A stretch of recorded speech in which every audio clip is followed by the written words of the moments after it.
नमस्कार, आप देख रहे हैं बिहारी खबर। मैं दिगंबर सिंह आपके लिए लेकर आया हूं प्रदेश।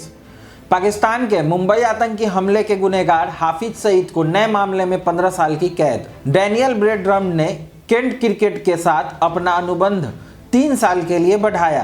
काबुल के चीनी मॉड्यूल का भांडाफोड़, अफगानिस्तान ने कहा मांगो माफी नहीं तो होगी आपराधिक कार्रवाई। अमेरिका में ब्रिटेन से आने वाले यात्रियों के लिए कोरोना निगेटिव सर्टिफिकेट बेहद जरूरी। अब खबरें विस्तार से। पाकिस्तान के मुंबई आतंकी हमले के गुनहगार हाफिज सईद को नए मामले में 15 साल की कैद।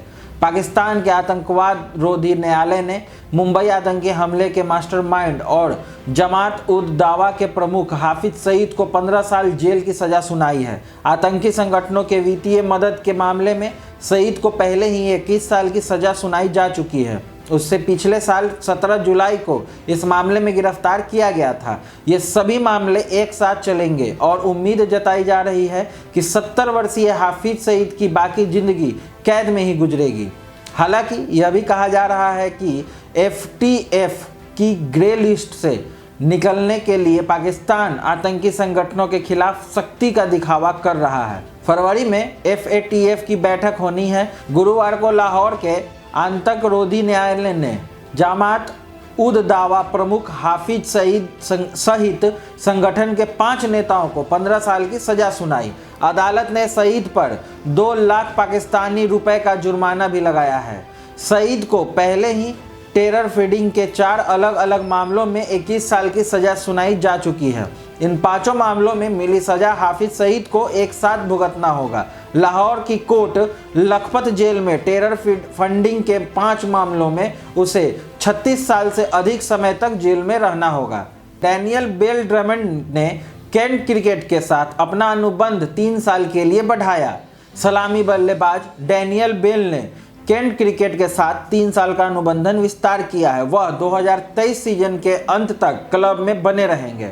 डैनियल 2010 में 7 साल की उम्र में केंट के साथ अपनी शुरुआत की थी। उन्होंने क्लब के लिए सभी प्रारूपों में 291 मैच खेले हैं और 33.79 की औसत से 11,694 रन बनाए हैं। डैनियल ने एक आधिकारिक बयान में कहा है कि मैं 20 वर्षों से केंट के लिए खेल रहा हूं। इस प्रतिभाशाली केंट दस्ते का हिस्सा बनना बेहद रोमांचक है। उन्होंने आगे कहा कि केंट के साथ अपने करार के विस्तार करने का निर्णय आसान था। ड्रेसिंग रूम में हर कोई जानता है कि अधिक परिश्रम और समर्पण के साथ काउंटी खिताब हमारे लिए दूर नहीं है। वर्ष 2020 में 27 वर्षीय डैनियल विटालिटी ब्लास्ट के शीर्ष स्कोरर है। उन्होंने 11 मैचों में 42.30 की औसत से 423 रन बनाए हैं। क्लब के कप्तान सैम बिलिंग्स जब इंग्लैंड के साथ अंतर्राष्ट्रीय दौरे पर थे। डैनियल ने 8 मैचों में केंट की कप्तानी की थी, जिसमें से उन्हें 5 में जीत हासिल हुई थी। अब अगली खबर। काबुल के चीनी मॉड्यूल का भांडाफोड़, अफगानिस्तान ने कहा मांगो माफी नहीं तो होगी आपराधिक कार्रवाई।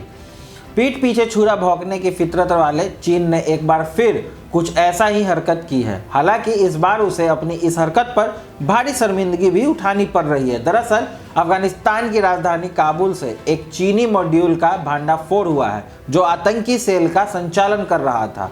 यह जानकारी पश्चिम एशियाई देश में राजनयिकों और सुरक्षा अधिकारियों ने दी है। एक तरफ जहां इस मॉड्यूल का भांडाफोड़ होने से बीजिंग को काफ़ी शर्मिंदगी उठानी पड़ रही है, वहीं वह पूरे मामले पर पर्दा डालने के लिए अशरफ गनी सरकार को मनाने की भी कोशिश कर रहा है। हाल ही में अफगानिस्तान के राष्ट्रीय सुरक्षा निदेशालय द्वारा 10 चीनी नागरिकों को जासूसी से और आतंकी सेल चलाने के आरोप में हिरासत में ले लिया गया था। माना जा रहा है कि ये चीनी नागरिक चीन की जासूसी एजेंसी राज्य सुरक्षा मंत्रालय से जुड़े हैं। एनडीएस ने यह कार्रवाई 10 दिसंबर को शुरू की थी। सालों में यह पहली बार है जब चीनी नागरिक अफगानिस्तान में जासूसी करते हुए पकड़े गए हैं। माना जा रहा है कि जब से अमेरिका ने अफगानिस्तान से अपने सैनिकों को वापस बुलाया है, तब से ही चीन यहाँ तेजी से अपने प्रभाव का विस्तार कर रहा था। एक अंग्रेजी अखबार की रिपोर्ट के अनुसार काबुल के एक वरिष्ठ राजनयिक ने कहा है कि 10 चीनी नागरिकों में से कम 2 आतंकी संगठन हक्कानी नेटवर्क के संपर्क में थे। यह तालिबान का एक संगठन है। राष्ट्रपति गनी को चीनी नागरिकों को हिरासत में लिए जाने के बारे में बताया गया है।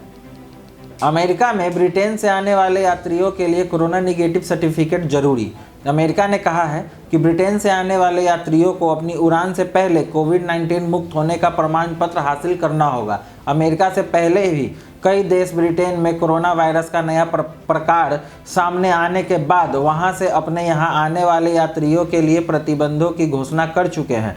देश के बीमारी नियंत्रण एवं रोकथाम केंद्र ने कहा है कि ब्रिटेन से आने वाले हवाई यात्रियों को अपनी यात्रा के 3 दिन के भीतर कोविड-19 मुक्त होने का प्रमाण पत्र हासिल कर परिणाम एयरलाइन को उपलब्ध कराना होगा। सीडीसी ने कहा है कि इससे संबंधित आदेश पर शुक्रवार को हस्ताक्षर किए जाएंगे और यह सोमवार से प्रभावी होगा। गत सप्ताह ब्रिटेन में कोरोना वायरस के नए स्वरूप स्ट्रेन का पता चला है, जो कि देश में बहुत ही तेजी से फैल रहा है। वायरस का नया स्ट्रेन कोविड-19 महामारी का कारण बनता है और यह 70% अधिक संक्रामक है। इसके बाद भारत समेत दुनिया के कई देशों ने ब्रिटेन से आने वाली उड़ानों पर प्रतिबंध लगा दिए हैं। गौरतलब है कि ब्रिटेन फाइजर की कोरोना वैक्सीन को मंजूरी देने वाला दुनिया का पहले देश था। आगे की और खास खबरों के लिए हमसे जुड़े रहें। बिहारी खबर का फेसबुक पेज और यूट्यूब चैनल को यूं ही अपना प्यार देते रहें। धन्यवाद।